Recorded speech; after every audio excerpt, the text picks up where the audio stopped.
ਗਿਆਨ ਧਿਆਨ ਕਿਛ ਕਰਮ ਨ ਜਾਣਾ, ਸਾਰ ਨ ਜਾਣਾ ਤੇਰੀ। ਸਭ ਤੇ ਵੱਡਾ ਸਤਿਗੁਰ ਨਾਨਕ, ਜਿਨ ਕਲ ਰਾਖੀ ਮੇਰੀ। ਸੋ ਕਹੋ ਟਲ ਗੁਰ ਸੇਵੀਐ, ਅਹਨਿਸ ਸਹਿਜ ਸੁਭਾਇ। ਦਰਸ਼ਨ ਪਰਸੈ ਗੁਰੂ ਕੈ, ਜਨਮ ਮਰਨ ਦੁਖ ਜਾਇ। ਸੱਜਣ ਸੱਚਾ ਪਾਤਸ਼ਾਹ, ਸਿਰ ਸਾਹਾਂ ਦਾ ਸਾਹ। ਇਸ ਪਾਸ ਬੈਠਿਆ ਸੋਹੀਐ,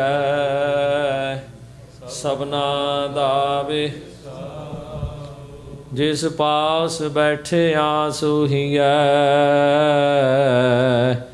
ਸਭਨਾ ਦਾ। ਸਤਨਾਮ ਸ੍ਰੀ ਵਾਹਿਗੁਰੂ ਸਾਹਿਬ ਜੀ। ਸੂਹੀ ਮਹੱਲਾ ਪੰਜਵਾ। ਓਮਕਿਓ ਹਿਓ ਮਿਲਨ ਪ੍ਰਭ ਤਾਈ। ਖੋਜਤ ਚਰਿਓ ਦੇਖੋ ਪ੍ਰਿਆ ਜਾਈ। ਓਮਕਿਓ ਹਿਓ ਮਿਲਨ ਪ੍ਰਭ ਤਾਈ। ਖੋਜਤ ਚਰਿਓ ਦੇਖੋ ਪ੍ਰਿਆ ਜਾਈ। ਸੁਨਤ ਸਦੇਸਰੋ ਪ੍ਰਿਆ ਗ੍ਰਹਿ ਸੇਜ ਵਿਛਾਈ। ਭ੍ਰਾਮੇ ਭ੍ਰਾਮੇ ਆਇਓ ਤਾਉ ਨਦਰੇ ਨ ਪਾਈ। ਕਿਨ ਬਿਦ ਹੀਰੋ ਧੀਰੈ ਨੇ ਮਾਨੋ। ਮਿਲ ਸਾਜਨ ਹਾਉ ਤੁਝ ਕੁਰਬਾਨੋ। ਰਹਾਉ ਏਕਾ ਸੇਜ ਵਿਛੀ ਤਨ ਕੰਤਾ।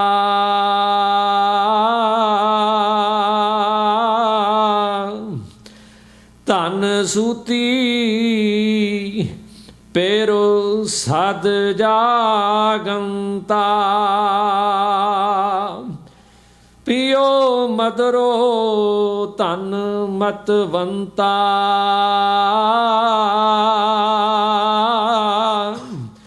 ਧਨ ਜਾਗੈ ਜੇ ਪਿਰ ਬੋਲੰਤਾ। ਪਈ ਨਿਰਾਸੀ ਬਹੁਤ ਦਿਨ ਲਾਗੇ।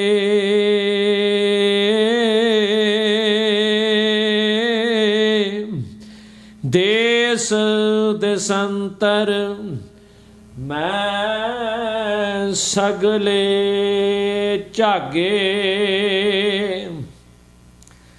ਖਿਣ ਰਹਿਣ ਨਾ ਪਾਵੋ ਬਿਨ ਪਗ ਪਾਗੇ। ਹੋਏ ਕਿਰਪਾਲ ਪ੍ਰਭ ਮਿਲੈ ਸੁਭਾਗੇ। ਪਇਓ ਕਿਰਪਾਲ ਸਤ ਸੰਗ ਮਿਲਾਇਆ। ਬੂਝੀ ਤਪ ਤੇ ਘਰਹਿ ਪਿਰੋ ਪਾਇਆ। ਸਗਲੀ ਸਿਗਾਰ ਹੁਣ ਮੁਝੇ ਸੁਹਾਇਆ। ਕਹੋ ਨਾਨਕ ਗੁਰ ਭਰਮ ਚੁਕਾਇਆ। ਜਹ ਦੇਖਾ ਤਹ ਪਿਰੁ ਹੈ ਭਾਈ।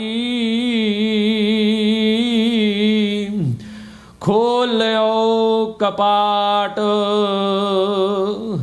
ਤਾ ਮਨ ਠਹਿਰਾਈ। ਜਹ ਦੇਖਾ ਤਹ ਪਿਰੁ ਹੈ ਭਾਈ। ਖੋਲਿਓ ਕਪਾਟ ਤਾ ਮਨ ਠਹਿਰਾਈ। ਰਹਾਉ ਦੂਜਾ। ਵਾਹਿਗੁਰੂ ਜੀ ਕਾ ਖਾਲਸਾ ਵਾਹਿਗੁਰੂ ਜੀ ਕੀ ਫਤਿਹ। ਸੂਹੀ ਮਹੱਲਾ ਪੰਜਵਾ। ਉਮਕਿਓ ਹਿਓ ਮਿਲਨ ਪ੍ਰਭ ਤਾਈ। ਖੋਜਤ ਚਰਿਓ ਦੇਖੋ ਪ੍ਰਿਯ ਜਾਈ। ਵਾਹਿਗੁਰੂ ਜੀ ਕਾ ਖਾਲਸਾ ਵਾਹਿਗੁਰੂ ਜੀ ਕੀ ਫਤਿਹ।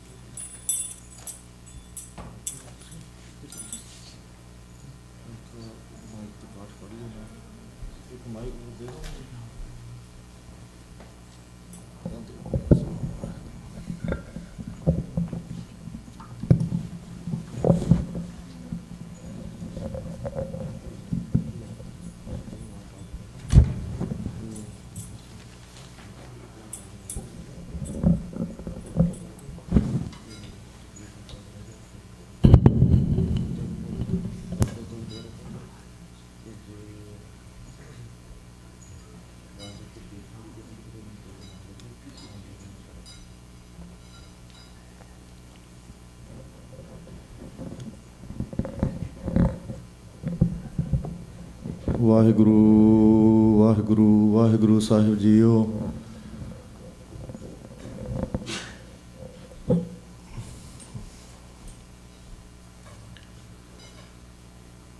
ਰਾਖਹੁ ਆਪਣੀ ਸਰਣ ਪ੍ਰਭ ਮੋਹਿ ਕਿਰਪਾ ਧਾਰੇ।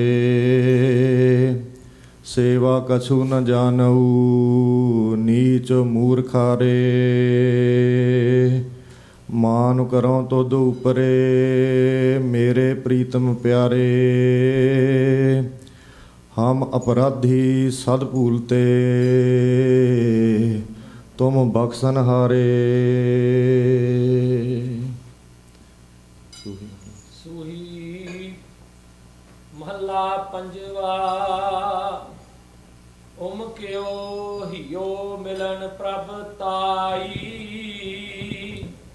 ਖੋਜਤ ਚਰਿਓ ਦੇਖੋ ਪ੍ਰਿਯ ਜਾਈ। ਵਾਹਿਗੁਰੂ ਜੀ ਕਾ ਖਾਲਸਾ ਵਾਹਿਗੁਰੂ ਜੀ ਕੀ ਫਤਿਹ। ਗੁਰੂ ਰੂਪ ਗੁਰੂ ਖਾਲਸਾ ਸਾਧ ਸੰਗਤ ਜੀ। ਸਤਿਗੁਰੂ ਗੁਰੂ ਗਰੀਬ ਨਵਾਜ ਧੰਨ ਗੁਰੂ ਗ੍ਰੰਥ ਸਾਹਿਬ ਜੀ ਕਰੋੜਾਂ ਬ੍ਰਹਮੰਡਾਂ ਦੇ ਮਾਲਕ ਪਾਲਕ ਸਾਜਕ। ਸਤਿਗੁਰਾਂ ਨੇ ਪਰਮ ਕਿਰਪਾਲਤਾ ਕੀਤੀ ਹੈ। ਅੰਮ੍ਰਿਤ ਵੇਲੇ ਦਰਸ਼ਨ ਦਿੱਤੇ ਨੇ। ਕੁਰਬਾਨ ਜਾਈ ਉਸ ਵੇਲਾ ਸੁਹਾਵੀ ਜਿਤ ਤੁਮਰਾ ਦੁਆਰਾ ਆਇਆ।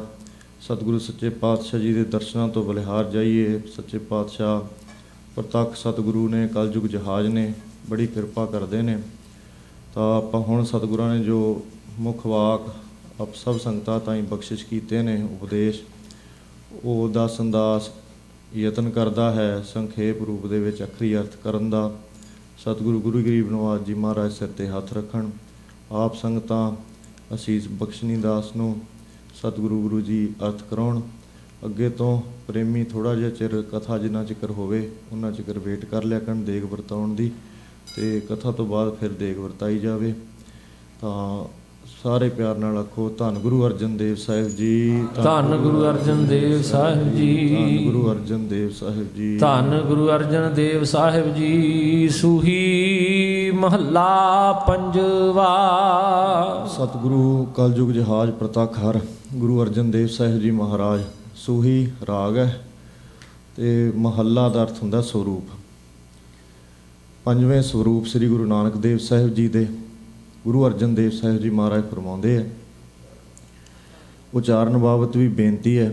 ਕੱਲ ਸਿੰਘ ਪੁੱਛਦੇ ਸੀਗੇ ਵੀ ਸੰਥਾ ਕਿਵੇਂ ਹੈ, ਕਿਵੇਂ ਕਰਾਉਣੀ ਹੈ, ਕੋਈ ਗੱਲਾਂ ਦੱਸੋ। ਤਾਂ ਕੁਛ ਦਾਸ ਨਾਲ ਬੇਨਤੀਆਂ ਕਰਦਿਆ ਕਰੂਗਾ ਆਪ ਸਭ ਸੰਗਤਾਂ ਦੇ ਚਰਨ ਪਰਸਦੇ ਹੋਏ। ਜਿਵੇਂ ਪਾਠ ਹੈ ਮਹੱਲਾ, ਮਹੱਲਾ ਉਚਾਰਨ ਇਹਦਾ ਮਹੱਲਾ ਹੀ ਹੈ, ਮਹਿਲਾ ਨੀਗਾ। ਕਿਉਂ ਨੀਗਾ? ਕਿਉਂਕਿ ਜਦੋਂ ਸਤਿਗੁਰਾਂ ਨੇ ਲਿਖਿਆ ਮਹੱਲਾ ਪਹਿਲਾ, ਵੀ ਪਹਿਲਾ ਮਹੱਲਾ ਭਾਵ ਪਹਿਲੇ ਸਰੂਪ। ਅਤੇ ਮਹੱਲਾ ਦਾ ਅਰਥ ਪਾਤਸ਼ਾਹ ਵੀ ਹੁੰਦਾ ਹੈ, ਜਿਵੇਂ 10ਵੇਂ ਪਾਤਸ਼ਾਹ ਨੇ ਪਾਤਸ਼ਾਹ ਕਿਹਾ ਹੈ। ਤਾਂ ਕਈ ਵਾਰੀ ਇਉਂ ਖਿਆਲ ਕੀਤਾ ਜਾਂਦਾ ਹੈ ਵੀ ਗੁਰੂ ਨਾਨਕ ਦੇਵ ਸਾਹਿਬ ਜੀ ਮਹਾਰਾਜ ਨੇ ਪਰਮੇਸ਼ਰ ਜੀ ਦੀ ਇਸਤਰੀ ਬਣ ਕੇ ਬਾਣੀ ਉਚਾਰੀ ਹੈ, ਜਿਵੇਂ ਇਹ ਸ਼ਬਦ ਵੀ ਸਾਰਾ ਹੈ। ਤਾਂ ਇਸ ਕਰਕੇ ਇਹਨੂੰ ਮਹਿਲਾ ਪੜ੍ਹਨਾ ਹੈ। ਤਾਂ ਅਕਾਲ ਪੁਰਖ ਜੀ ਦੀ ਪਹਿਲੀ ਮਹਿਲਾ, ਦੂਜੀ ਮਹਿਲਾ, ਤੀਜੀ ਮਹਿਲਾ। ਤਾਂ ਜੇ ਇਉਂ ਮੰਨ ਲਈਏ ਤਾਂ ਫਿਰ ਜਿਵੇਂ ਸਤਿਗੁਰਾਂ ਨੇ ਬਾਣੀ 'ਚ ਲਿਖਿਆ ਬਹੁਤ ਥਾਵਾਂ 'ਤੇ ਮਹੱਲਾ ਤੀਜਾ ਅੱਗੇ ਤੀਜਾ ਲਿਖਿਆ। ਤੀਜਾ ਜਿਹੜਾ ਹੈ ਨਾ ਉਹ ਪੁਲਿੰਗ ਹੈ ਅਤੇ ਮਹਿਲਾ ਇਸਤਰੀ ਲਿੰਗ ਹੈ। ਫਿਰ ਤੀਜੀ ਹੋਣਾ ਚਾਹੀਦਾ ਸੀ ਪਾਠ, ਜਾਂ ਦੂਜੀ ਜਾਂ ਪਹਿਲੀ ਜਾਂ ਚੌਥੀ। ਇਉਂ ਫਿਰ ਮਹੱਲਾ ਪਹਿਲਾ ਸੁੱਧ ਛੰਦ ਨਾਲ ਇੱਕ ਪ੍ਰਮਾਣ। ਦੂਸਰਾ ਪ੍ਰਮਾਣ ਇਹ ਵੀ ਸਤਿਗੁਰੂ ਗੁਰੂ ਗ੍ਰੰਥ ਸਾਹਿਬ ਜੀ ਗੁਰੂ ਗੋਬਿੰਦ ਸਿੰਘ ਜੀ ਮਹਾਰਾਜ ਜਦੋਂ ਅਰਥ ਪੜ੍ਹਾਏ ਅਤੇ ਸੀਨਾ ਪਸੀਨਾ ਸਿੰਘਾਂ ਦੇ ਵਿੱਚ ਅਰਥ ਬਾਣੀ ਦੀ ਟਕਸਾਲ ਚੱਲਦੀ ਰਹੀ, ਇੱਕ ਸਿੰਘ ਤੋਂ ਦੂਜੇ ਸਿੰਘ ਤਾਈਂ, ਤੀਜੇ ਤੋਂ ਚੌਥੇ ਤਾਈਂ। ਸਾਰੀਆਂ ਸੰਪਰਦਾਵਾਂ ਦੇ ਵਿੱਚ ਮਹੱਲਾ ਹੀ ਉਚਾਰਨ ਚੱਲਿਆ ਆ ਰਿਹਾ। ਇਹ ਸੀਨਾ ਪਸੀਨਾ ਚੱਲਦਾ ਹੈ, ਇਹਦਾ ਦੂਸਰਾ ਪ੍ਰਮਾਣ। ਤੀਸਰਾ, ਵਿਦਵਾਨਾਂ ਨੇ ਇੱਕ ਕਮੇਟੀ ਬਿਠਾਈ ਸ੍ਰੀ ਅਕਾਲ ਤਖਤ ਸਾਹਿਬ 'ਤੇ। ਉਹਨਾਂ ਨੇ ਨਿਰਣਾ ਕਰਕੇ, ਕਿੰਨੇ ਵਿਦਵਾਨ ਸੀ ਦਾਸ ਨੂੰ ਯਾਦ ਨਹੀਂ, ਪਰ ਮਿਲ ਜਾਂਦੇ, ਸਾਰਾ ਕੁਝ ਡਾਕੂਮੈਂਟ ਆਨਲਾਈਨ ਪਏ ਹੁੰਦੇ ਉਹਨਾਂ ਦੇ। ਉਹਨਾਂ ਨੇ ਹੁਕਮਨਾਮਾ ਸਾਹਿਬ ਅਕਾਲ ਤਖਤ ਸਾਹਿਬ ਤੋਂ ਦਿੱਤਾ ਵੀ ਇਹਦਾ ਮਹਿਲਾ ਉਚਾਰਨ ਨਹੀਂ ਕਰਨਾ, ਮਹੱਲਾ ਕਰਨਾ। 3, ਚੌਥਾ, ਇੱਕ ਪਿਛਲੇ ਸਾਲ 2021 ਦੇ ਵਿੱਚ ਧਰਮ ਪ੍ਰਚਾਰ ਕਮੇਟੀ ਸ਼੍ਰੋਮਣੀ ਕਮੇਟੀ ਵੱਲੋਂ ਇੱਕ ਕਿਤਾਬ ਛਪੀ ਹੈ। ਉਹ ਕਿਤਾਬ ਹੈ ਗੁਰਬਾਣੀ ਉਚਾਰਨ ਬਾਰੇ ਸਾਰਾ ਦਾ ਸਾਰਾ। ਉਹਨਾਂ ਦੇ ਵਿੱਚ ਉਹਨਾਂ ਨੇ ਸ੍ਰੀ ਅਕਾਲ ਤਖਤ ਸਾਹਿਬ ਦੇ ਹੁਕਮ ਅਨੁਸਾਰ ਕਮੇਟੀ ਬੈਠੀ, ਉਹਨਾਂ ਨੇ ਸਾਰੀ ਬਿਠਾਈ। ਉਹ ਕਿਤਾਬ ਦੇ ਵਿੱਚ ਸਾਰੇ ਬੜੇ ਖੋਲ੍ਹ ਕੇ ਇਹਦੇ ਹੋਰ ਵੀ ਕਾਰਨ ਲਿਖੇ ਨੇ।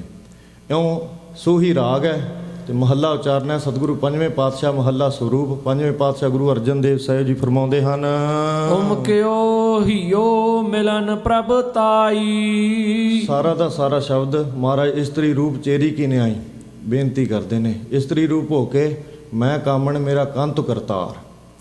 ਤਾਂ ਸਤਿਗੁਰੂ ਜੀ ਆਪਦੇ ਆਪ ਨੂੰ ਇਸਤਰੀ ਦੱਸਦੇ ਨੇ, ਗੁਰੂ ਅਰਜਨ ਦੇਵ ਸਾਹਿਬ ਜੀ, ਅਤੇ ਸਤਿਗੁਰਾਂ ਦੇ ਪਤੀ ਪਰਮੇਸ਼ਰ ਅਕਾਲ ਪੁਰਖ ਵਾਹਿਗੁਰੂ ਗੁਰੂ ਨਾਨਕ ਦੇਵ ਸਾਹਿਬ ਜੀ ਮਹਾਰਾਜ ਸੱਚੇ ਪਾਤਸ਼ਾਹ ਦਾਸੀ ਬਣ ਕੇ ਬੇਨਤੀਆਂ ਕਰਦੇ ਨੇ। ਸਤਿਗੁਰੂ ਜੀ ਕਹਿੰਦੇ ਨੇ, ਦਾਸਨ ਦਾਸੀ ਦਾ ਹਿਰਦਾ ਉਮਕਿਓ ਹਿਓ ਭਾਵ ਹਿਰਦਾ। ਇੱਧਰ ਧਿਆਨ ਦਿਓ, ਗੁਰਮੁਖੋ ਦੇਗ ਨਹੀਂ ਵੇਖਣੀ ਵਰਤਦੀ, ਉਹ ਵਰਤਾ ਦੇਣੀ ਸਿੰਘਾਂ ਨੇ। ਉਮਕਿਓ ਹਿਓ ਮਿਲਨ ਪ੍ਰਭ ਤਾਈ।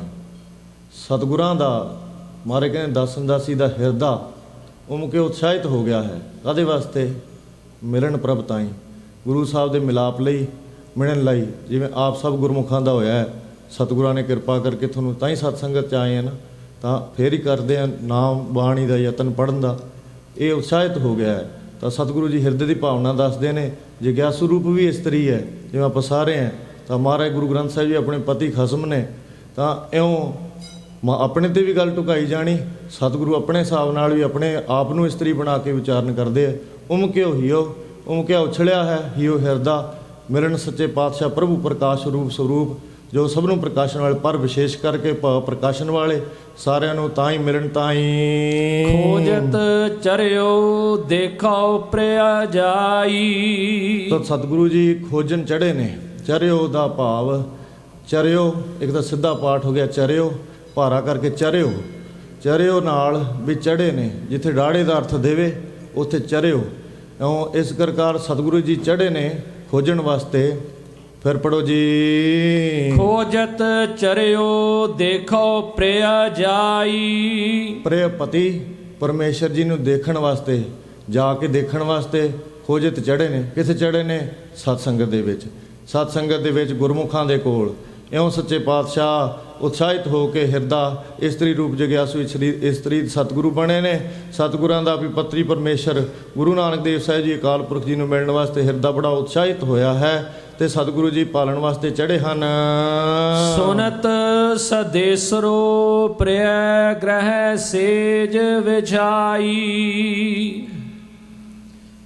ਸੁਨਤ ਸੰਦੇਸਰੋ, ਸੰਦੇਸਰੋ ਭਾਵ ਸੰਦੇਸ਼ਾ। ਜਿਵੇਂ ਕਿਸ ਦਾ ਸੰਦੇਸ਼ਾ ਆਵੇ ਤਾਂ ਇੱਕ ਪਤੀ ਦਾ ਪਤਨੀ ਦਾ ਪਤੀ ਵਰਤਾ ਦਾ ਪਤੀ ਦੂਰ ਗਿਆ ਹੋਵੇ ਤੇ ਉਹਨੂੰ ਸੰਦੇਸ਼ਾ ਆ ਜਾਏ ਵੀ ਪਤੀ ਦਾ ਮਿਲਾਪ ਨੇੜੇ ਹੈ ਜਾਂ ਪਤੀ ਦਾ ਮਿਲਾਪ ਹੋਣ ਵਾਲਾ ਹੈ, ਤਾਂ ਉਹਦਾ ਹਿਰਦਾ ਜਿਹੜਾ ਉਤਸ਼ਾਹਿਤ ਹੁੰਦਾ ਹੈ। ਇਸ ਪ੍ਰਕਾਰ ਸਤਿਗੁਰੂ ਗੁਰੂ ਅਰਜਨ ਦੇਵ ਸਾਹਿਬ ਜੀ ਫਰਮਾਉਂਦੇ ਨੇ, ਜਿਹੜਾ ਸੰਦੇਸ਼ਾ ਹੈ ਨਾ ਗੁਰਬਾਣੀ ਰੂਪ, ਸਾਰਾ ਗੁਰਬਾਣੀ ਦਾ ਸੰਦੇਸ਼ਾ ਹੀ ਹੈ ਇਹ। ਇਹਨੂੰ ਸੁਣਨੇ ਕਰਕੇ ਹਿਰਦੇ ਰੂਪੀ ਗ੍ਰਹਿ ਦੇ ਵਿੱਚ, ਗ੍ਰਹਿ ਘਰ ਦੇ ਵਿੱਚ ਸੇਜ ਵਿਛਾਈ, ਸੇਜ ਵਿਛਾ ਲਈ ਹੈ ਦਾਸਨ ਦਾਸੀ ਨੇ। ਹੁਣ ਘਰ ਹੁੰਦਾ ਗ੍ਰਹਿ, ਸੇਜ ਹੁੰਦਾ ਪਲੰਘ, ਤੇ ਘਰ ਦੇ ਵਿੱਚ ਪਲੰਘ ਹੈ ਤਾਂ ਪਤੀ ਪਤਨੀ ਦਾ ਪ੍ਰੇਮ ਜਿਹੜਾ ਹੈ ਉਹ ਆਪੋ ਵਿੱਚ ਹੀ ਹੈ ਪਲੰਘ ਤੇ। ਤਾਂ ਪਤੀ ਵਰਤਾ ਆਪਣੇ ਪਤੀ ਨੂੰ ਪ੍ਰਸੰਨ ਕਰਨ ਦਾ ਯਤਨ ਕਰਦੀ ਹੈ ਤਾਂ ਕਿ ਪਤੀ ਉਹਦੇ ਪ੍ਰਸੰਨ ਹੋਵੇ, ਪ੍ਰੇਮ ਨਾਲ ਗੱਲਾਂ ਕਰੇ ਉਹਦੇ ਨਾਲ। ਇਉਂ ਸਤਿਗੁਰੂ ਜੀ ਫਰਮਾਉਂਦੇ ਨੇ ਬਈ ਗ੍ਰਹਿ ਜਿਹੜਾ ਘਰ ਹਿਰਦਾ ਰੂਪੀ ਘਰ ਹੈ, ਉੱਥੇ ਸ਼ਰਧਾ ਰੂਪੀ ਸੇਜ ਵਿਛਾ ਲਈ ਹੈ ਦਾਸਨ ਦਾਸੀ ਨੇ। ਕਿਵੇਂ? ਗੁਰਬਾਣੀ ਰੂਪ ਸੰਦੇਸ਼ਾ ਬਾਰ-ਬਾਰ ਸੁਣ ਸੁਣ ਕੇ। ਭ੍ਰਮ ਭ੍ਰਮ ਆਇਓ ਤੋ ਨਦਰ ਨ ਪਾਈ। ਭ੍ਰਮੇ ਭ੍ਰਮੇ ਆਇਓ। ਸਤਿਗੁਰੂ ਜੀ ਕਹਿੰਦੇ ਨੇ ਦਾਸਨ ਦਾਸੀ ਪਹਿਲਾਂ ਗੁਰਬਾਣੀ ਰੂਪੀ ਸੰਦੇਸ਼ਾ ਸੁਣਨ ਤੋਂ ਪਹਿਲਾਂ ਵਿਕਾਰਾਂ 'ਚ ਬਹੁਤ ਭਟਕਦੀ ਰਹੀ। ਭ੍ਰਮੇ ਭ੍ਰਮੇ ਆਇਓ, ਹੁਣ ਸਤਿਗੁਰਾਂ ਦੀ ਸ਼ਰਨ ਆਈ ਹੈ ਤਾਂ ਇਹ ਭਟਕਣਾ ਕਾਰਨ ਤਾਂ ਉਹ ਨਜ਼ਰ ਨਾ ਪਾਈ। ਇਹਨਾਂ ਆਸੇ ਪਾਸੇ ਭਟਕਣ ਕਾਰਨ ਮਹਾਰਾਜ ਨੂੰ ਦੇਖਣ ਦੀ ਨਜ਼ਰ ਨਹੀਂ ਪਾ ਸਕੀ। ਕਿਹੜੀ ਨਜ਼ਰ? ਉਹ ਅਖੀਰ 'ਤੇ ਵੀ ਦੱਸਣਗੇ। ਜਾਂ ਗੁਰਮੁਖਾਂ ਨੇ ਅੱਜ ਸ਼ਬਦ ਪੜ੍ਹਿਆ ਸੀ ਆਰੰਭ ਦੇ ਵਿੱਚ ਆਸਾ ਦੀ ਵਾਰ ਦੇ ਵਿੱਚ, ਯਾਦ ਹੈ ਕਿਸੇ ਨੂੰ? ਗੁਰਹੇ ਦਿਖਾਇਓ ਲੋਏ ਨਾ ਈਤਹਿ ਊਤਹਿ ਘਾਟੇ ਘਾਟੇ ਘਾਟੇ ਘਾਟੇ ਤੂੰ ਹੀ ਮੋਹਨਾ। ਗੁਰੂ ਜੀ ਨੇ ਐਸਾ ਲੋਹਨ ਦਿਖਾਤਾ ਹੈ, ਲੋਹਨ ਅੱਖਾਂ ਜਿਨ੍ਹਾਂ ਦੇ ਵਿੱਚੋਂ ਕੀ ਦਿਖਦਾ ਹੁਣ? ਇੱਥੇ ਵੀ, ਅੰਦਰ ਵੀ, ਬਾਹਰ ਵੀ, ਉੱਤੇ ਬਾਹਰ ਵੀ, ਇਸ ਲੋਕ 'ਚ ਵੀ, ਪਰਲੋਕ 'ਚ ਵੀ, ਹਰ ਇੱਕ ਸਰੀਰਾਂ ਦੇ ਵਿੱਚ ਘਟ ਘਟ ਕਿਣਕੇ ਦੇ ਵਿੱਚ ਤੂੰ ਹੀ ਤੁਸੀਂ ਨਜ਼ਰ ਆਉਂਦੇ ਹੋ ਸਤਿਗੁਰੂ ਜੀ। ਮੋਹਨਾ, ਮਨ ਨੂੰ ਮੋਹ ਲੈਣ ਵਾਲੇ ਐਸੇ ਪਤੀ ਪਰਮੇਸ਼ਰ ਜੋ ਘਟਾਂ ਦਿਖਦੇ ਨੇ, ਇਹ ਦਾਸਨ ਦਾਸੀ ਨੂੰ ਨਜ਼ਰ ਪ੍ਰਾਪਤ ਨਹੀਂ ਹੋਈ ਹੈ। ਕਿਉਂ? ਵਿਕਾਰਾਂ 'ਚ ਭਟਕਣੇ ਕਰਕੇ। ਸਤਿਗੁਰੂ ਜੀ ਫਰਮਾਉਂਦੇ ਨੇ ਤਉ ਨਜ਼ਰ ਨਾ ਪਾਈ, ਤਾਂ ਵਿਕਾਰਾਂ 'ਚ ਭਟਕਣੇ ਕਰਕੇ ਇਹ ਨਜ਼ਰ ਨਹੀਂ ਪਾਈ ਹੈ। ਹੁਣ ਆਪ ਜੀ ਦੀ ਸ਼ਰਨ ਆਈ ਹੈ, ਸਤਿਗੁਰੂ ਕਿਰਪਾ ਕਰੋ। ਕਿਨ ਬਿਦ ਹੀਰੋ ਧੀਰੈ ਨੇ ਮਾਨੋ। ਮਹਾਰਾਜ ਕਿਰਪਾ ਕਰੋ। ਕਿਨ ਬਿਦ, ਕਿਸ ਵਿਧੀ ਦੇ ਨਾਲ ਦਾਸਨ ਦਾਸੀ ਦਾ ਜਿਹੜਾ ਨਿਮਾਣਾ, ਜਿਹੜਾ ਹਿਰਦਾ ਹੈ, ਕਿਨ ਬਿਦ ਹੀਰੋ, ਹੀਰੋ ਹਿਰਦਾ ਧੀਰਜ ਸਹਿਤ ਹੋ ਜਾਏ ਤੇ ਨਿਮਾਨੋ, ਮਾਣ ਦੇ ਰਹਿਤ ਹੋ ਜਾਏ। ਕਿਸ ਤਰੀਕੇ ਦੇ ਨਾਲ? ਮਹਾਰਾਜ ਆਪ ਜੀ ਕਿਰਪਾ ਕਰੋ ਜੀ। ਮਿਲ ਸਾਜਨ ਹਾਂ ਤੁਝ ਕੁਰਬਾਨੋ। ਇਹ ਸਾਜਨ ਪਤੀ ਪਰਮੇਸ਼ਰ ਸਤਿਗੁਰੂ ਜੀ ਦਾਸਨ ਦਾਸੀ ਆਪ ਜੀ ਤੋਂ ਕੁਰਬਾਨ ਜਾਂਦੀ ਹੈ। ਕੁਰਬਾਨ ਜਾਣ ਦਾ ਭਾਵ ਹੈ ਤਨ ਮਨ ਧਨ ਸਭ ਭੇਟਾ ਕਰ ਦੇਣਾ, ਜਿੰਦ ਜਾਨ। ਜਿਵੇਂ ਪੰਜਾਂ ਪਿਆਰਿਆਂ ਨੇ ਸਤਿਗੁਰੂ ਜੀ ਤੋਂ ਕੁਰਬਾਨ ਗਏ, ਇੱਕੋ ਬਚਨ ਕਹਿਣ ਤੇ ਸਿਰ ਤਾਂ ਹੀ ਅਰਪਤਾ। ਇਹ ਹੁੰਦਾ ਕੁਰਬਾਨ ਜਾਣ ਦਾ ਅਰਥ ਕਿ ਜਿਹਨੇ ਸਿਰ ਹੀ ਅਰਪਤਾ, ਪਿੱਛੇ ਕੀ ਰਹਿ ਗਿਆ। ਕਹਿਣ ਤੋਂ ਮੁਰਾਦ ਵੀ ਵੱਡੀ ਚੀਜ਼ ਤਾਂ ਬੰਦਾ ਸਿਰ ਹੀ ਕਹਿੰਦਾ ਨਾ, ਵੀ ਸਿਰ ਨਹੀਂ ਅਰਪ ਸਕਦਾ। ਜਿਹੜਾ ਸਿਰ ਅਰਪਣ ਤਾਂ ਹੀ ਚਲਿਆ ਗਿਆ, ਬਾਕੀ ਤਾਂ ਸਾਰੇ ਬਚਨ ਮੰਨ ਲਏ ਨਾ ਉਹਨੇ। ਇਉਂ ਸਤਿਗੁਰੂ ਸੱਚੇ ਪਾਤਸ਼ਾਹ ਨੇ, ਸਤਿਗੁਰੂ ਜੀ ਆਪ ਜੀ ਕਿਰਪਾ ਕਰਕੇ ਦਾਸਨ ਦਾਸੀ ਨੂੰ ਮਿਲੋ। ਆਪ ਜੀ ਤੋਂ ਦਾਸਨ ਦਾਸੀ ਕੁਰਬਾਨ ਜਾਂਦੀ ਹੈ। ਵਿਸਰਾਮ ਦੇ ਕੇ ਹਜੂਰ ਫਰਮਾਉਂਦੇ ਹਨ, ਏਕਾ ਸੇਜ ਵਿਛੀ ਤਨ ਕੰਤਾ। ਦ੍ਰਿਸ਼ਟਾਂਤ ਦਿੰਦੇ ਨੇ, ਧਨ ਕਹਿੰਦੇ ਨੇ ਇਸਤਰੀ ਨੂੰ, ਜਿਵੇਂ ਪਹਿਲਾਂ ਆਪ ਜੀ ਨੇ ਸਰਵਣ ਕਰ ਲਿਆ, ਤੇ ਕਾਂਤਾ ਪਤੀ ਵਾਸਤੇ, ਦੋਵਾਂ ਵਾਸਤੇ ਇੱਕ ਹੀ ਸੇਜ ਵਿਛੀ ਹੁੰਦੀ ਹੈ। ਤਨ ਸੂਤੀ ਪੇਰੋ ਸਦ ਜਾਗੰਤਾ। ਹੁਣ ਜਿਹੜੀ ਇਸਤਰੀ ਹੈ ਉਹ ਸੁੱਤੀ ਰਵੇ ਤੇ ਪਤੀ ਜਾਗਦਾ ਹੋਵੇ, ਤੇ ਫਿਰ ਪ੍ਰੇਮ ਕਿਵੇਂ ਹੋਵੇ? ਪ੍ਰੇਮ ਦੀ ਗੱਲ ਤਾਂ ਨਹੀਂ ਹੋ ਸਕਦੀ ਨਾ ਉੱਥੇ। ਜਿਵੇਂ ਇੱਕ ਘਰ ਹੈ, ਘਰ ਦੇ ਵਿੱਚ ਕੋਈ ਇੱਕ ਪਤੀ ਪਤਨੀ ਦੋਵੇਂ ਰਹਿੰਦੇ ਨੇ, ਤੇ ਪਤਨੀ ਜਿਹੜੀ ਹੈ ਉਹ ਬੋਲਦੀ ਨਹੀਂ ਪਤੀ ਦੇ ਨਾਲ, ਸਾਰਾ ਦਿਨ ਸੁੱਤੀ ਰਹਿੰਦੀ ਹੈ। ਪਤੀ ਘਰੇ ਆਉਂਦਾ ਹੈ ਕੰਮਕਾਰ ਤੋਂ ਆ ਕੇ ਫਿਰ ਵਿਚਾਰਾ ਚਲਿਆ ਜਾਂਦਾ ਹੈ, ਸਾਰਾ ਦਿਨ ਉਹ ਉੱਠਦੀ ਨਹੀਂ, ਨਾ ਦਿਨੇ ਉੱਠਦੀ ਨਾ ਉਹ ਰਾਤ ਨੂੰ ਉੱਠਦੀ। ਫਿਰ ਪ੍ਰੇਮ ਕਿਵੇਂ ਬਣੇ?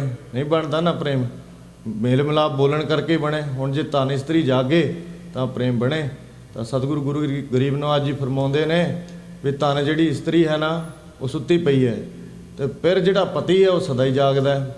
ਭਾਵ ਪਤੀ ਪਰਮੇਸ਼ਰ ਸਤਿਗੁਰੂ ਜੀ ਸਦਾ ਹੀ ਜਾਗਦੇ ਨੇ, ਸਦਾ ਹੀ ਸਿੱਖ ਨੂੰ ਤਿਆਰ ਨੇ ਵੀ ਸਿੱਖ ਆਵੇ ਤਾਂ ਸਹੀ, ਉਡੀਕਦੇ ਰਹਿੰਦੇ ਨੇ। ਤੇ ਜਿਹੜਾ ਇਸਤਰੀ ਸਿੱਖ ਜਿਹੜਾ ਹੈ ਉਹ ਇਸਤਰੀ ਰੂਪ ਹੈ, ਉਹ ਮਾਇਆ ਦੀ ਨੀਂਦ ਦੇ ਵਿੱਚ ਸੁੱਤਾ ਪਿਆ ਹੈ। ਹਾਂਜੀ। ਪੀਓ ਮਦਰੋ ਧਨ ਮਤਵੰਤਾ। ਮਦਰੋ ਕਹਿੰਦੇ ਨੇ ਸ਼ਰਾਬ, ਤੇ ਪੀਓ ਮਦਰੋ ਧਨ ਮਤਵੰਤਾ। ਧਨ ਇਸਤਰੀ ਨਾ ਸ਼ਰਾਬ ਪੀ ਕੇ, ਇਸਤਰੀ ਸ਼ਰਾਬ ਪੀ ਕੇ ਵਿਕਾਰਾਂ ਦੀ ਮਤਵੰਤਾ ਹੋਈ ਹੈ, ਮਸਤ ਹੋਈ ਹੈ। ਤਾਂ ਇੱਕ ਤਾਂ ਹੰਕਾਰ ਦੀ ਸ਼ਰਾਬ ਹੈ, ਇਹ ਪੀਤੀ ਹੈ ਨੇ, ਤਾਂ ਦੂਸਰੀ ਵਿਕਾਰਾਂ ਦੀ ਸ਼ਰਾਬ ਪੀਤੀ ਹੈ, ਇਸ ਕਰਕੇ ਵਿਦਿਆ ਦੀ ਨੀਂਦ ਸੌਂ ਗਈ ਹੈ। ਤਾਂ ਨੀਂਦ ਕਿਹੜੀ ਸੁੱਤੀ ਹੈ? ਵਿਦਿਆ ਦੀ ਸੁੱਤੀ ਹੈ। ਹੰਕਾਰ ਵਿਕਾਰਾਂ ਦੀ ਸ਼ਰਾਬ ਪੀਣੇ ਕਰਕੇ ਅਵਿਦਿਆ ਦੀ ਨੀਂਦ ਦੇ ਵਿੱਚ ਮਸਤ ਹੋਈ ਪਈ ਹੈ, ਸੁਧ ਬੁੱਧ ਟਿਕਾਣੇ ਨਹੀਂ, ਜਾਂ ਕਹੋ ਸੁੱਤੀ ਪਈ ਹੈ ਇਸਤਰੀ ਰੂਪ ਸਿੱਖ। ਧਨ ਜਾਗੈ ਜੇ ਪਿਰ ਬੋਲੰਤਾ। ਗੱਲ ਹੈ ਵੀ ਅਲੰਕਾਰ ਮਹਾਰਾਜ ਨੇ ਬੰਨਿਆ ਹੈ ਵੀ ਧਨ ਹੁਣ ਇਸਤਰੀ ਜਾਗੇ ਕਿਵੇਂ? ਉਹ ਜੇ ਕੋਈ ਸੁੱਤਾ ਪਿਆ ਹੋਵੇ ਤੇ ਦੂਸਰਾ ਬੰਦਾ ਉਹਨੂੰ ਉਠਾਵੇ, ਵਾਜਾ ਮਾਰੂਗਾ, ਤਾਂ ਫਿਰ ਵਾਜਾ ਮਾਰੇ ਤਾਂ ਉੱਠੂ ਨਾ। ਤਾਂ ਸਤਿਗੁਰੂ ਜੀ ਫਰਮਾਉਂਦੇ ਨੇ ਧਨ ਜਾਗੈ, ਧਨ ਇਸਤਰੀ ਜਾਗ ਜਾਵੇ ਜੇ ਪਿਰ ਬੋਲੰਤਾ। ਜੇ ਜਦੋਂ ਫਿਰ ਪਤੀ ਪਰਮੇਸ਼ਰ ਇਸਤਰੀ ਨੂੰ ਜਗਾ ਲੈਂਦੇ ਹੈ, ਬੁਲਾ ਲੈਂਦੇ ਹੈ ਨਾ, ਇੱਕ ਅਰਥ ਹੈ। ਦੂਸਰਾ ਧਨ ਜਾਗੈ ਜੇ ਪਿਰ ਬੋਲੰਤਾ। ਜੇ ਫਿਰ ਪਤੀ ਸਤਿਗੁਰੂ ਗੁਰੂ ਨਾਨਕ ਦੇਵ ਜੀ ਮਹਾਰਾਜ ਨੂੰ ਵਾਜਾ ਮਾਰੀ ਜਾਊਗੀ, ਗੁਰਬਾਣੀ ਪੜ੍ਹੀ ਜਾਊਗੀ, ਨਾਮ ਜਪੀ ਜਾਊਗੀ, ਇਹ ਪਿਰ ਜੀ ਨੂੰ ਬੁਲਾਉਣਾ ਹੈ, ਫਿਰ ਜਾਗੂਗੀ ਇਸਤਰੀ।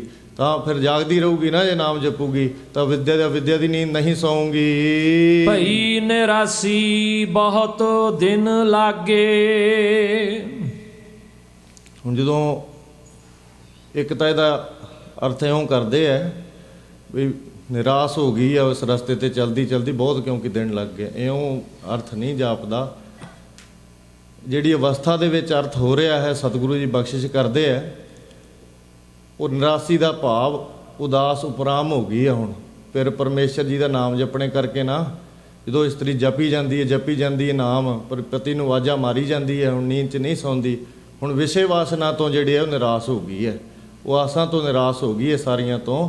ਇਉਂ ਭਈ ਨਿਰਾਸੀ ਤਾਂ ਬਹੁਤ ਦਿਨ ਲੱਗ ਗਏ। ਹੁਣ ਐਂ ਲੱਗਦਾ ਮਹਾਰਾਜ ਬਹੁਤ ਦਿਨ ਹੋ ਗਏ ਨੇ ਵਿਛੜਿਆਂ ਨੂੰ, ਇੱਕ ਘੜੀ ਨਾ ਮਿਲਤੇ ਤਾਂ ਕਲਯੁਗ ਹੋਤਾ। ਇੱਕ ਘੜੀ ਦੇ ਵਿੱਚ ਹੀ ਕਲਯੁਗ ਵਿਆਪ ਜਾਂਦਾ ਹੈ। ਹੋਰ ਵੀ ਬਚਨ ਆਉਂਦੇ ਆ, ਤੁਸੀਂ ਗੁਰਮੁਖ ਜਾਣਦੇ ਹੋ ਵੀ ਇੱਕ ਘੜੀ ਲੱਗਦੀ ਹੈ ਸਾਲਾਂ ਵਰਗੀ, ਉਹ ਬਾਣੀ 'ਚ ਬਚਨ ਆਉਂਦੇ ਆ।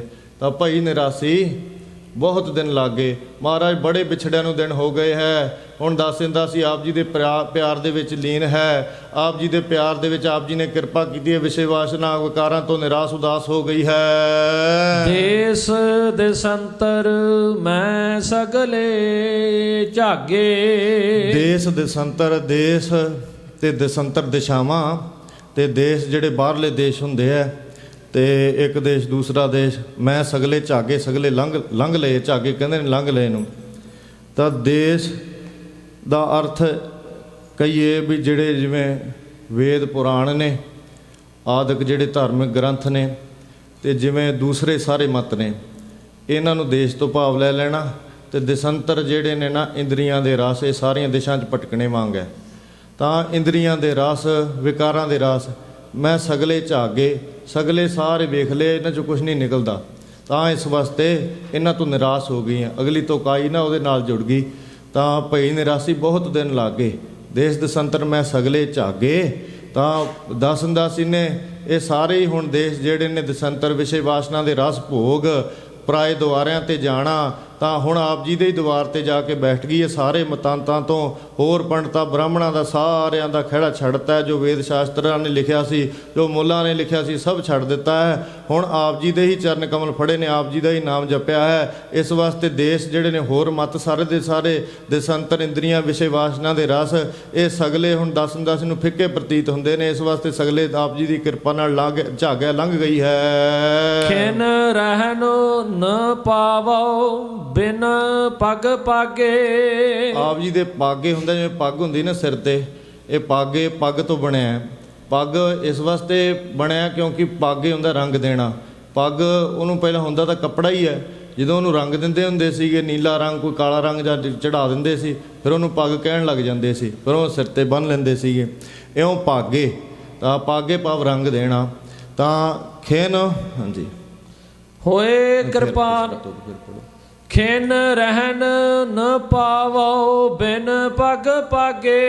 ਮਹਾਰਾਜ ਆਪ ਜੀ ਦੇ ਵਿਛੋੜੇ ਦੇ ਵਿੱਚ ਐਸੀ ਦਸ਼ਾ ਹੈ। ਹੁਣ ਖਿਨ ਇੱਕ ਸਕਿੰਟ, ਛੋਟੇ ਤੋਂ ਛੋਟਾ ਸਮਾਂ ਵੀ ਆਪ ਜੀ ਦੇ ਪਿਆਰ ਦੇ ਵਿੱਚ ਚਰਨ ਕਮਲਾਂ ਦੇ ਨਾਲ ਰੰਗਣ ਤੋਂ ਬਿਨਾਂ ਦਸੰਦਾਸੀ ਰਹਿ ਨਹੀਂ ਸਕਦੀ। ਹੋਏ ਕਿਰਪਾਲ ਪ੍ਰਭ ਮਿਲਹਿ ਸੁਭਾਗੇ। ਆਪ ਜੀ ਸੱਚੇ ਪਾਤਸ਼ਾਹ ਜੀ ਮਹਾਰਾਜ ਹੁਣ ਕਿਰਪਾ ਕਰੋ, ਆਪ ਜੀ ਐਸਾ ਬਲ ਬਖਸ਼ੋ, ਦਸੰਦਾਸੀ ਨੂੰ ਕਿਰਪਾ ਕਰੋ। ਆਪ ਜੀ ਸਹਿਤ ਭਾਗਾਂ ਦੇ ਆ ਕੇ, ਜਾਂ ਜਿਵੇਂ ਇਸਤਰੀ ਦਾ ਸਭ ਕੁਝ ਸਾਰੇ ਭਾਗ ਉਹਦਾ ਪਤੀ ਹੁੰਦਾ ਨਾ, ਇਉਂ ਸ੍ਰੇਸ਼ਟ ਭਾਗਾਂ ਵਾਲੇ, ਸ੍ਰੇਸ਼ਟ ਭਾਗਾਂ ਦੇ ਭਾਵ ਸਹਿਤ ਭਾਗਾਂ ਦੇ ਆਪ ਜੀ ਮਿਲਣਾ ਕਰੋ। ਜਾਂ ਮਿਲਹ ਸੁਭਾਗੇ, ਆਪ ਜੀ ਸ੍ਰੇਸ਼ਟ ਭਾਗ ਬਖਸ਼ਿਸ਼ ਕਰੋ ਜਿਨ੍ਹਾਂ ਦੇ ਨਾਲ ਆਪ ਜੀ ਨੂੰ ਮਿਲਿਆ ਜਾਵੇ। ਇੱਕ ਹੁੰਦੇ ਕਰਮ, ਸਮਾਂ ਨਹੀਂ ਭਾਈ ਸਾਹਿਬ ਨੇ ਮੈਨੂੰ 10 ਮਿੰਟ ਕਹੇ ਸੀ, ਹੁਣੇ ਸਮਾਪਤੀ ਕਰਦੇ ਹਾਂ ਆਪਾਂ। ਇੱਕ ਬਸ ਲਾਸਟ ਗੱਲ ਕਹਿ ਕੇ ਵੀ ਇੱਕ ਹੁੰਦੇ ਕਰਮ, ਜੋ ਕਰਮ ਕਰਦੇ ਆ ਤੇ ਉਹ ਇੱਕ ਹੁੰਦੇ ਕਾਮਨਾ ਸਹਿਤ ਤੇ ਇੱਕ ਨਿਸ਼ਕਾਮ। ਜਦੋਂ ਕਾਮਨਾ ਸਹਿਤ ਕਰਮ ਕਰੀ ਜਾਈਏ, ਜਿਵੇਂ ਕਾਮਨਾ ਹੋਵੇ ਵੀ ਮੇਰੀ ਨੌਕਰੀ ਲੱਗ ਜਾਏ, ਮੈਂ PR ਹੋ ਜਾ, ਇਸ ਲਈ ਮੈਂ ਗੁਰਬਾਣੀ ਪੜ੍ਹਦਾ, ਇਸ ਲਈ ਮੈਂ ਸੇਵਾ ਕਰਦਾ, ਠੀਕ ਹੈ ਵੀ ਚਲੋ ਸਤਿਗੁਰਾਂ ਦੇ ਦਰ 'ਤੇ ਆਉਂਦਾ, ਚੰਗੀ ਗੱਲ ਹੈ, ਜੁੜਿਆ ਹੋਇਆ, ਤਾਂ ਮਹਾਰਾਜ ਕਿਰਪਾ ਕਰਦੇ ਦਾਤ ਮਿਲ ਜਾਂਦੀ ਹੈ। ਫਿਰ ਅੱਗੋਂ ਵਾਸਤੇ ਉਹ ਦਾਤ ਨੂੰ ਨਾ ਪਿਆਰੀ ਗਿਣ ਲਵੇ, ਜਿਨ੍ਹਾਂ ਨੇ ਦਿੱਤੀ ਉਹਨਾਂ ਦੀ ਮਹਾਰਾਜ ਸੱਚੇ ਪਾਤਸ਼ਾਹ ਦੀ ਕਦਰ ਕਰੇ, ਉਹਨਾਂ ਦੇ ਲੜ ਲੱਗੇ, ਅੰਮ੍ਰਿਤ ਛਕੇ ਤੇ ਸਿੰਘ ਸਜੇ। ਤੇ ਇਹ ਹੈ ਕਾਮਨਾ ਸਹਿਤ ਕਰਮ। ਜਿੰਨੇ ਜਿੰਨੇ ਕਰਮ ਕਾਮਨਾ ਸਹਿਤ ਕਰੀ ਜਾਂਦਾ ਹੈ ਜੀਵ, ਉਹ ਸਾਰੇ ਦੇ ਸਾਰੇ ਕਾਮਨਾ ਸਹਿਤ ਕਰਮ ਕਰਦੇ ਕਰਦੇ ਇਹ ਭਾਗ ਬਣਦੇ ਨਹੀਂ ਜਿਹੜੇ ਪ੍ਰਭੂ ਨੂੰ ਪ੍ਰਾਪਤੀ ਕਰਾਉਂਦੇ ਹੈ। ਤੇ ਜਿਹੜੇ ਨਿਸ਼ਕਾਮ ਕਰਦਾ ਹੈ ਨਾ, ਇਹ ਨਿਸ਼ਕਾਮ ਕਰਮ ਵੱਡੇ ਭਾਗ ਸ੍ਰੇਸ਼ਟ ਭਾਗ ਬਣਾਉਂਦੇ ਹੈ। ਨਿਸ਼ਕਾਮ ਦਾ ਭਾਵ ਹੈ ਵੀ ਗੁਰੂ ਜੀ ਦੇ ਪਿਆਰ ਲਈ, ਗੁਰੂ ਜੀ ਦੀ ਸੇਵਾ ਲਈ, ਗੁਰੂ ਜੀ ਦੀ ਪ੍ਰਸੰਨਤਾ ਲਈ, ਗੁਰੂ ਦੇ ਦਰਸ਼ਨਾਂ ਲਈ, ਇਹਦੇ ਲਈ ਜਿਹੜੇ ਵੀ ਸਾਧਨ ਕਰਦਾ ਹੈ ਗੁਰਮੁਖ ਗੁਰਸਿੱਖ ਸਤਿਗੁਰੂ ਜੀ ਕਿਰਪਾ ਕਰਕੇ ਕਰਾਉਂਦੇ ਨੇ, ਉਹ ਸਾਰੇ ਦੇ ਸਾਰੇ ਵੱਡੇ ਭਾਗ ਬਣਾ ਦਿੰਦੇ ਹਨ। ਨਿਸ਼ਕਾਮ ਕਰਮ ਭਇਓ ਕਿਰਪਾਲ ਸਤ ਸੰਗ ਮਿਲਾਇਆ। ਹੁਣ ਅਰਦਾਸ ਕੀਤੀ ਨਾ ਮਹਾਰਾਜ ਅੱਗੇ, ਮਹਾਰਾਜ ਆਪ ਦਇਆ ਕਰੋ, ਕਿਰਪਾਲ ਹੋਵੋ ਤੇ ਆਪ ਜੀ ਦਸੰਦਾਸੀ ਨੂੰ ਮਿਲੋ। ਤੇ ਹੁਣ ਨਿਰਾਸ਼ ਹੋ ਗਈ ਹੈ। ਅਰਦਾਸ ਉਦੋਂ ਹੀ ਨਿਕਲਦੀ ਹੈ ਜਦੋਂ ਆਸੇ-ਪਾਸੇ ਸਾਰੇ ਵਿਸ਼ੇ ਵਾਸਨਾ ਤੋਂ ਨਿਰਾਸ਼ ਹੋਏ ਹੈ। ਤੇ ਸਤਿਕਾਰਯੋਗ ਮਸਕੀਨ ਜੀ ਕਹਿੰਦੇ ਹੁੰਦੇ ਸੀ ਵੀ ਉਹ ਜਦੋਂ ਅਰਦਾਸ ਨਿਕਲਦੀ ਹੈ ਨਾ, ਫਿਰ ਮਿਲਾਪ 'ਚ ਦੇਰੀ ਨਹੀਂ ਹੁੰਦੀ, ਉਹ ਝਟਪਟ ਹੋ ਜਾਂਦਾ। ਇੱਕੋ ਵਾਰੀ ਅਰਦਾਸ ਨਿਕਲਦੀ ਹੈ ਤੇ ਉਹਦੇ ਨਾਲ ਹੀ ਮਿਲਾਪ ਹੈ। ਇਉਂ ਬਾਅਦ 'ਚੋਂ ਸਦਾ ਹੀ ਵੈਸੇ ਤਾਂ ਆਪਾਂ ਅਰਦਾਸ ਕਰਦੇ ਰਹਿਣੇ, ਸਦਾ ਹੀ ਮਹਾਰਾਜ ਕਿਰਪਾ ਉਹਨਾਂ 'ਚ ਕਰੀ ਜਾਂਦੇ, ਆਪਾਂ ਨੂੰ ਵਿਸ਼ੇ ਵਾਸਨਾ ਤੋਂ ਉਦਾਸ ਕਰੀ ਜਾਂਦੇ ਹੈ, ਆਪਾਂ ਹੌਲੀ ਹੌਲੀ ਉਪਰਾਮ ਹੋਈ ਜਾਂਦੇ ਹਾਂ, ਰਸ ਆਪਾਂ ਨੂੰ ਫਿੱਕੇ ਲੱਗਣ ਲੱਗ ਜਾਂਦੇ ਹੈ। ਤਾਂ ਸਤਿਗੁਰੂ ਜੀ ਫਿਰ ਕੀ ਕਰਦੇ ਨੇ, ਕਿਰਪਾ ਕਰਕੇ ਸਤਸੰਗ ਮੇਲ ਦਿੰਦੇ ਨੇ। ਭਇਓ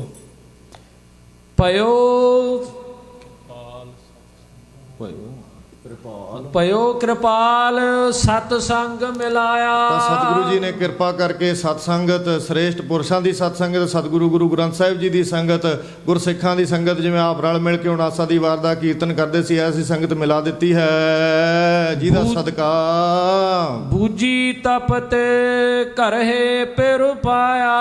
ਜਿਹਦਾ ਸਦਕਾ ਤਪਤ ਜਿਹੜੀ ਹਿਰਦਾ ਤਪ ਰਿਹਾ ਸੀ ਨਾ, ਉਹ ਸਾਰਾ ਦਾ ਸਾਰਾ ਬੁਝ ਗਿਆ ਹੈ ਤੇ ਘਰ ਹਿਰਦੇ ਦੇ ਵਿੱਚ ਹੀ ਪਤੀ ਪਰਮੇਸ਼ਰ ਪਾ ਲਏ ਹਨ ਦਸੰਦਾਸੀ ਨੇ।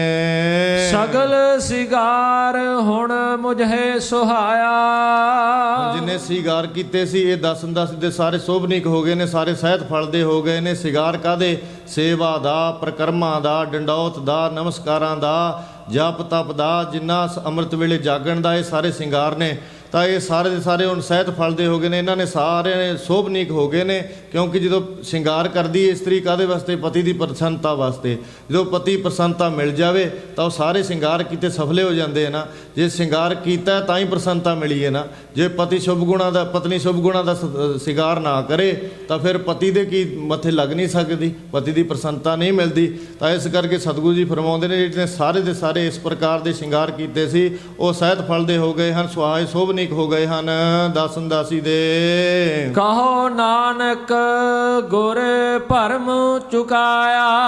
ਹੁਣ ਕਿਰਪਾ ਕਰਕੇ ਦਾਸਨ ਦਾਸੀ ਦਾ ਸਤਿਗੁਰੂ ਜੀ ਨੇ ਭਰਮ ਜਿਹੜਾ ਸੀਗਾ ਅਵਿਦਿਆ ਕਰਕੇ ਅਗਿਆਨ ਕਰਕੇ ਪਿਆਵਿਆ, ਜਿਹਦੇ ਕਰਕੇ ਸੰਸਾਰ ਸੱਚਾ ਪ੍ਰਤੀਤ ਹੁੰਦਾ ਸੀ, ਮਿੱਠਾ ਪ੍ਰਤੀਤ ਹੁੰਦਾ ਸੀ ਤੇ ਗੁਰਬਾਣੀ ਕੌੜੀ ਪ੍ਰਤੀਤ ਹੁੰਦੀ ਸੀ। ਇਹ ਭਰਮ ਹੈ। ਇਹ ਸਾਰਾ ਦਾ ਅੰਮ੍ਰਿਤ ਕੌਰਾ ਵਿਖਿਆ ਮੀਠੀ ਸਾਗਤ ਕੀ ਬੇਦੇ ਨੈਨੋ ਡੀਠੀ, ਇਹ ਭਰਮ ਹੈ।